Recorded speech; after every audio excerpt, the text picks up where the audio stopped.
جشن 33 سالگی سالگرد استقلال ازبکستان عزیز طبق قرار صدر دولتمان امسال همچون یک جشن بزرگ ملی تجلیل می‌گردد.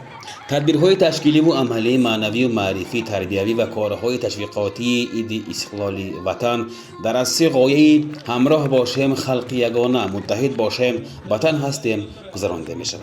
محض در اساس همین غایه نجیب در نوع ما نیز تدبیرهای گوناگونی معنوی و معرفی و آخوری‌ها برگزار می‌گردم.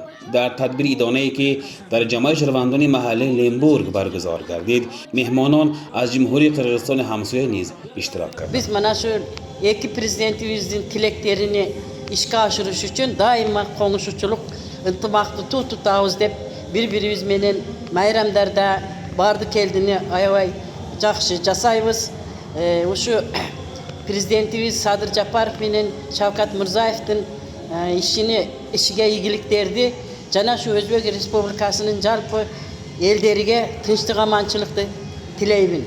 Muna biz Lembir aile menen daima dostluktu bekem tutup birbirimiz menen kattaşıp birbirimiz menen жақшыныкка iş-çaralarda ötkörüp kelebиz. Muna şu jakından beri biz öte birbirimiz menen sый urmattабыз.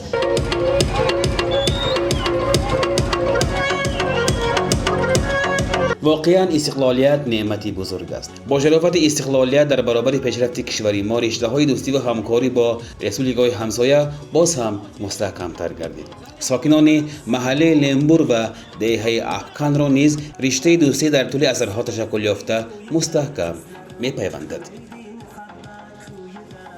تا توانی دوستان را گم نکن، دوستان مهربان را گم نکن. در جهان به دوست گشتن مشکل آسان کن کسان را گم نکن. من امروز ما اهل محله لیمبور نهایت خرسند چون که در محله ما یک تنتنه نهایت فراموش نشونده دوستگری با قرغیزستان با فقراهای آن با خود استادیم. ما از این همه اهل محله خرسند هستیم شاد هستیم چون که دوستگری ما باز مستحکم شد. من هر دو پرزیدنت ما یادگارشون گفت وا خوردن باز درباره دوستگری باز درباره آبادانگری دوستی رفاقت باز سخنهای نیک گفتن.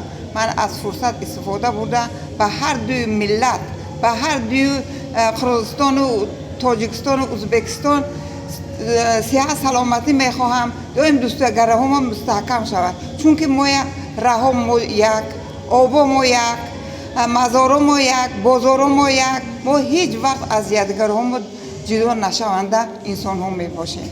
خلقlarımız دوستluğu abadi bulsun.